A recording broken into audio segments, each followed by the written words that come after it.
Hello! Hello, Mike, Tess, hello. Joke lang. Hello, magandang buhay mga kananay. Christmas na ngayon, ha? Maligayang Pasko sa inyong lahat. Oh, di ba? Unang-una akong bumati sa inyo ng Merry Christmas. Maligayang Pasko. Berber na ngayon, September na. Oh, ito na nga pala ang lansones. Uy, muning, umalis ka dyan. Huwag mong taihan yung lansones. At yan, ang mga lansones, ayan ay nakapake na. Ibig sabihin, pwede na siyang dalhin sa Maynila. Oh.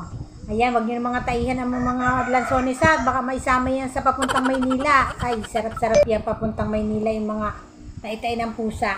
Joke lang. Ayan, nakapaking na po ang mga lansones.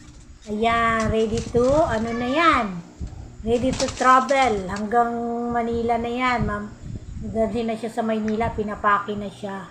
Ayan na yun po yung pangalawang pitas ng lansones. At ito naman siyempre, bago ang lansones, at ay, ito na naman si Terdy, oh. Alam nyo ba yan ay sa akin pa tumatabi?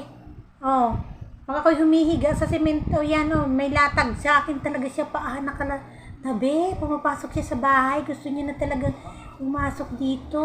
O yan, ang alaga ko. Askal na naman. Ay, talaga naman. Gusto din ay lagi nakapasok dito, pero sa gabi, dilalabas ko siya. Kasi baka tumae ng tumae. O, mabait naman siya, mga kananay. O, di ba? Bait-bait yan. Mabait-bait yan si Terdy, o. O, cute siya, di ba? Kaya Terdy tawag ko sa kanya kasi tatlo yung kulay. Kaya Terdy, pinangalanan ko siya. Basta lang siya dumating dito. Ewan ko ba kung sino-sino takot ni Orange. Yung isang askal kong alaga. O ayan, mataba na rin siya. Dati kuting-kuting pa lang yan. Okay, Merry Christmas!